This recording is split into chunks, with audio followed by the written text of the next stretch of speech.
secretario general de Transparencia, Iván La Negra, con nosotros. Iván, bienvenido. Es un gusto. Buenas noches, gracias por la invitación. Vamos a mirar esto, digamos, desde una óptica menos abogadil, como hoy Javier Díaz Albertini lo recomienda en su artículo. Desde una mirada más política, si se quiere. Está claro que el tema de la vacancia, con toda la discusión que existe alrededor que plantea el doctor Omar Cairo, pero sin perjuicio de ello, está claro que los votos no están y no van a estar, porque esa es la configuración de fuerzas en el Parlamento. ¿Cuál es la salida para ti? Bueno, a ver, el problema que tenemos de fondo es un gobierno nacional que está vinculado a graves problemas de corrupción. Podemos discutir hasta dónde llega el problema, si toca al presidente o no, hasta qué punto lo toca, pero es evidente que hay un problema ahí muy serio. Normalmente lo que ocurriría en una democracia sana es que el gobierno ante esa situación toma medidas. Y más bien lo que ha ocurrido es que el gobierno desde un momento inicial, cuando se empezó a conocer de esa situación, no adoptó medidas importantes. De hecho, nos ha sorprendido lo que ha pasado con el ministro de Salud el fin de semana, porque en principio pareció una reacción pues célere, ¿no? Cosa que no pasó en casos previos, ¿no? Donde más bien la demora, la desidia han sido casos más bien recurrentes, ¿no? Entonces, tenemos ese problema. Frente a ello, lo que hay que siempre buscar es que los caminos sean los más respetuosos, evidentemente, del marco de la Constitución y instituciones, ¿no? Y ahí tenemos una situación... Y ahí tenemos un problemón. Un problema vinculado con el tema de los supuestos bajo los cuales se puede acusar a un presidente durante su mandato. Que es un artículo que para mí, bueno, ese artículo se hizo en la Constitución del 93, en el año 93, con Fujimori bajo el control del Parlamento. Decíamos con Omar Cairo que eso es, creo yo, un reflejo de que esa Constitución lo que pretendía, y no es un secreto, es entornillar, mejor dicho, a Fujimori en el poder. Sí. Pero ya pasaron 30 años y nos encontramos con ese artículo que preserva la impunidad. Entonces, dice Aguinaga, por ejemplo, hablando del fujimorismo, dice Aguinaga que la salida es suspensión. Pero tampoco es tan fácil. O sea, lo que hay que hacer, lo que hay que evitar siempre es forzar las figuras que existen, porque si no, creas también un precedente. Y salirse de los cauces constitucionales. No, porque además va a venir un próximo gobierno y todo esto que se va tomando como decisión va a ser un precedente para el siguiente. Y vas a generar situaciones probablemente de inestabilidad serios, ¿no? Hacia adelante. Entonces, ¿qué es lo más adecuado, ¿no? Hacer una modificación de ese artículo. Digamos, eso es algo que además que se ha dicho no de ahora, sino de hace ya buen tiempo, ¿no? Si se hubiera tomado la decisión temprana, hace año y medio al menos, de tener una modificación de la Constitución de ese artículo, ya estaríamos en otras circunstancias ahora, ¿no? Aún así, sigue siendo un camino pues correcto, ¿no? Digamos, hay un problema vinculado con el diseño de la Constitución en ese punto, que no es lo único que habría que pues pensar en modificar o en cambiar, pero ese es un tema sin duda urgente, ¿no? Pues hay que hacerlo, ¿no? Y hay un camino que implica eventualmente, además, acudir a la ciudadanía, que es, si no se tienen todos los votos, 87 para una modificación directa en 2 legislaturas, ir al sistema de 66 votos y pues, pasar a una consulta popular, ¿no? Que le daría además mucha legitimidad. Un referéndum. Exactamente. Esa es una salida para ti, un referéndum. Un referéndum de la modificación de la Constitución referido a ese artículo, ¿no? Ajá, es decir, convocar a un referéndum para que se modifique el artículo 117, pero necesariamente eso pasa por el Congreso. Por el Congreso. Aunque con 66 votos, que es una valla mucho menor. Claro, es referéndum más votación del Congreso, mayoría simple. Así es. Y eso es algo además que daría mucha legitimidad, porque la ciudadanía, al ser consultada sobre el tema, ya no había ninguna discusión, ¿no? Sobre que no hay un respaldo político de la propia ciudadanía respecto a un cambio de la Constitución que evidentemente tocaría al presidente mismo. Claro. Ahora, mirando políticamente el tablero, el pronunciamiento de congresistas de Cambio Democrático Juntos por el Perú, hoy se han pronunciado. Congresistas que no es un secreto, son aliados, cercanos, próximos, defensores del presidente Castillo. Y lo que han dicho es que parte de esta crisis es también responsabilidad suya y del gobierno.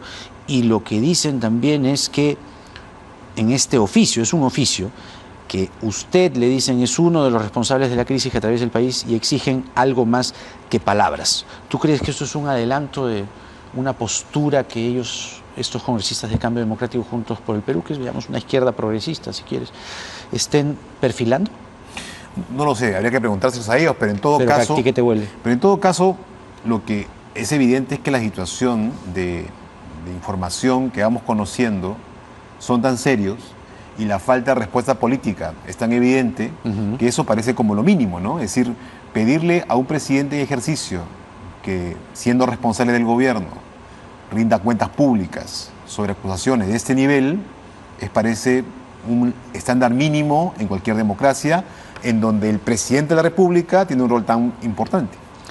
Pero el problema es, otra vez, el presidente. El presidente no ha contestado ni una sola de las imputaciones, ni en fiscalía, datos de fuentes fidedignas, ni ante la opinión pública, porque tuvo 16 minutos en un mensaje a la Nación la otra semana, en el que pudo haber siquiera mencionado una de las imputaciones y no lo hizo. Por lo tanto, lo que uno colige es el presidente no pretende, no va a dar explicaciones, porque además él cree que está, parece, en un mundo paralelo. La denuncia no existe, todo es una invención. Creo que hay un abandono absoluto de la política, ¿no? Creo que se están confundiendo dos planos, ¿no? El plano jurídico, donde efectivamente, ¿no?, todos los ciudadanos tenemos, por ejemplo, derecho a guardar silencio, ¿no?, sí, como parte de nuestros derechos. Pero políticamente eso es... Pero claro, esa es la dimensión puramente jurídica, feo. Pero hay una dimensión política donde el presidente desempeña una función crucial, que es una función que depende muchísimo de la confianza que tiene la ciudadanía en él.